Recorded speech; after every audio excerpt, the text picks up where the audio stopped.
We got some bad news today when we found out New Orleans Saints running back Eno Benjamin has in fact ruptured his Achilles tendon and he's due to miss the entire season.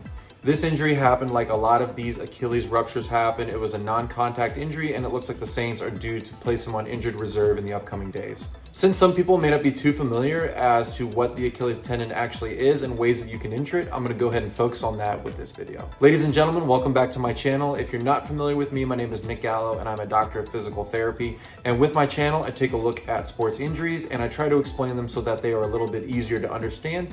And I also go over what that person should expect when they come to rehab for that injury.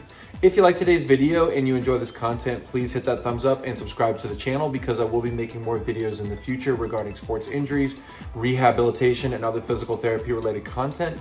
Also, if you have any comments or questions, please leave those in the comment section below.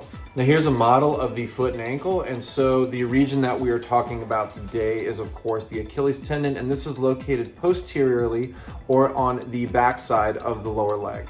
In the back portion of the lower leg that we refer to as the calf, you have three main muscles. The first one being the gastrocnemius, which is that big beefy muscle that we often associate with as being the calf. Then we have a slightly smaller muscle known as the soleus. And finally, we have a much smaller muscle known as the plantaris. And all three of these muscles are going to come down and join into what we know as the Achilles tendon. And that's going to attach right here on this calcaneus bone, which we often refer to as being the heel. Now there are four main motions at the foot and ankle. The first one being dorsiflexion, where the foot is going to be bent backwards like this. The opposite of that is plantar flexion, where the toes are pointed downwards. And as we flip the model this direction, we have inversion, which is the foot moving in this direction. And finally, eversion, which is the opposite of that, where the foot is going to be moving towards the outside. The Achilles tendon is often involved in those motions where we're going to be jumping or generating a lot of force pointing those toes down in plantar flexion, because that's going to be contracting all those muscles on the back of the calf. And the opposite of this, when a person is stretching their calf muscles, they're going to be placing that foot into dorsiflexion, which is going to lengthen those muscles, and that stretching is also going to be going through the Achilles tendon.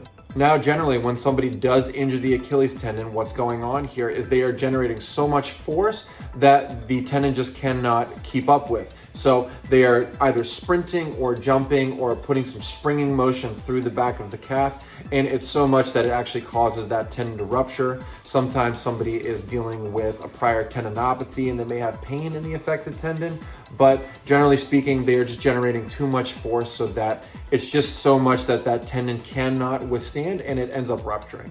You can also rupture your Achilles tendon by going in an extremely stretched position. So if somebody is going into a deep dorsiflex position like this, and then they try to generate some of the force, since the tendon is in a very stretched position, this is also going to put it through too much force, and that can also lead to an injury. Now there is a grading system for these Achilles injuries, and the first one being grade 1. This is when you're going to get some stretching of the affected tendon, but you're not getting any tearing. In a grade 2, this is when you're getting a partial tearing. And finally in a grade 3, this is when you get a full tear, full rupture. And it sounds like this is exactly what Eno Benjamin's dealing with because they've already confirmed it. Now there is an in-clinic or on-the-field test we can do to determine if we think someone is dealing with an Achilles rupture, and this is the Thompson test. And so basically what we're going to do is we're placing the leg down like so, and we are squeezing those calf muscles, and we want to see if that's causing any movement at the foot here. Doing that, if the Achilles tendon is intact, we will expect to see movement at the foot. But if we do squeeze those calf muscles and we do not see any motion at the foot, then that tends to make us believe that the person's dealing with an Achilles rupture. But of course, the gold standard for this is the MRI. Now let's talk about time frame when it comes to recover from this injury. They're already projecting Eno Benjamin to miss the entire season with this, and this is on par with what we would see in the clinic. Basically, after a full Achilles rupture, the person is going to require surgery because we need to repair the affected tendon, and everything needs to be put back to where it was essentially before the injury. After this, the person is going to be going through a period of non-weight bearing. They're going to be either in a walking boot or a cast.